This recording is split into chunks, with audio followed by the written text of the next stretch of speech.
Alors très bien, on va maintenant voir comment on utilise les inputs avec React. Comment on gère le state, comment on va bien pouvoir changer le state quand on est en train d'écrire dans un input. Ok? Donc ici on peut enlever item, très bien, et on va venir se créer un input en fait, tout simplement ici, tac. On va mettre les attributs les uns au-dessus des autres pour bien voir ce qui se passe.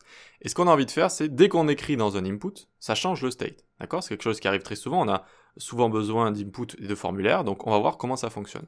Pour commencer, déjà, il faudrait peut-être se créer un state. Donc on fait const ici, input data par exemple, et set input data est égal use state, hop, et pour l'instant, on ne renseigne pas de valeur à notre state de départ, d'accord? Donc on ne met rien à l'intérieur ici. Parfait. Pour lier notre input, eh bien, il faut utiliser un événement, et par exemple, on a l'événement onInput, comme ça. OnInput qui va se déclencher à chaque fois que j'écris dans mon input. Il y a également onChange qui va se déclencher seulement quand je perds le focus dans cet input. Donc là, on va utiliser onInput, très bien. Donc à chaque fois, ça appellera une méthode, par exemple changeInput, comme ça.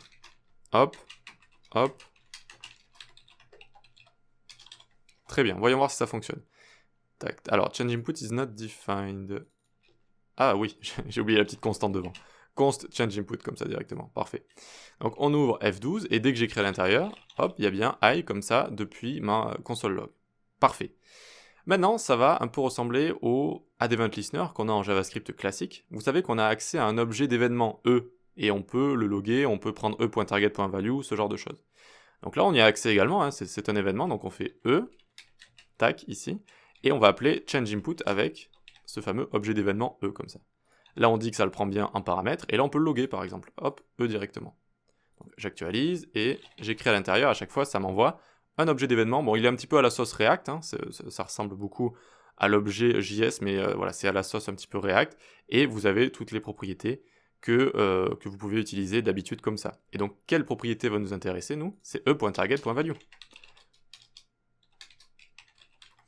Donc, la cible, notre input, value, sa valeur. D'accord? Et donc là, normalement, si j'écris à l'intérieur, vous voyez que j'ai bien la valeur juste ici. Génial, ça fonctionne. Vous comprenez comment ça marche? C'est comme le add-event-listener, vous savez, on envoie d'abord clic, ensuite virgule, la fonction qu'on a envie d'exécuter, et cette fonction-là, on peut lui passer un argument E ou pas, si on a envie d'avoir cet objet d'événement. D'accord? Ça peut être pratique parfois, notamment pour retrouver la valeur comme on est en train de faire d'ici. Parfait, maintenant comment on fait pour changer le state?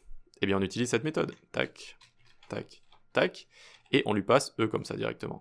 Ok? Et donc, voyons voir, hop là, si ça fonctionne. J'écris ici, et je vois pas trop si ça a fonctionné ou pas. Donc, je vais venir ici, hop, et je vais me loguer mon state input data.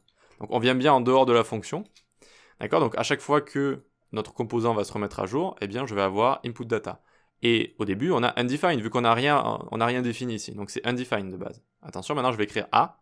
Hop, on a bien A. Parce que cette input data a mis à jour le state, donc ça a mis à jour le composant, donc ça a re-exécuté tout ça, et hop, c'est passé ici. Enfin plutôt, ça a re-exécuté, ça va pas exécuter ça sans qu'on l'appelle, donc c'est venu exécuter console data ici. Et à chaque fois que je réécris quelque chose, hop, ça met à jour le composant, donc ça vient le réexécuter, et hop, et hop, et hop, et hop, comme ça. D'accord? Donc c'est comme ça que ça fonctionne, c'est comme ça qu'on lit un input avec du state directement.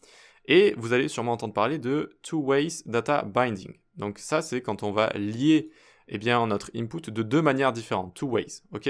Donc ça peut faire un petit peu peur, mais pour l'instant, on a fait une ways, c'est-à-dire que là, on écrit à l'intérieur et c'est lié à notre state. Et la seconde façon de faire, c'est juste, on écrit value est égal notre state, comme ça, input data. Et donc si on a du state de base, par exemple 10, comme ça, j'actualise, vous voyez qu'il y a écrit 10 de base. Et donc ça, c'est une façon de lier. Et ensuite, la seconde façon, c'est avec notre événement juste ici.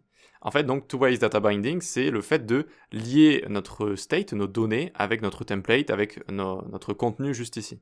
Et donc, two-ways, parce qu'on le fait de deux manières différentes, avec value ici. Donc, de base, si j'ai déjà du state, eh bien, ça va l'écrire dans mon input. Et avec notre événement, si j'écris dans mon input, ça va mettre à jour mon state juste ici. D'accord? Donc, hop, ça va le mettre à jour comme ça directement. Ok, vous avez compris? Très bien, donc on a vu comment utiliser un input très basique, très classique. On verra, vous inquiétez pas, comment faire un formulaire complet, et on va le voir dans très peu de temps, dans quelques vidéos. On va créer une to-do list, vous allez voir que ça va bien résumer toutes nos actions précédentes, tout ce qui est événement, tout ce qui est props, state, etc. Ok? Donc on peut passer à la suite, et on fera bientôt notre to-do list dans quelques vidéos.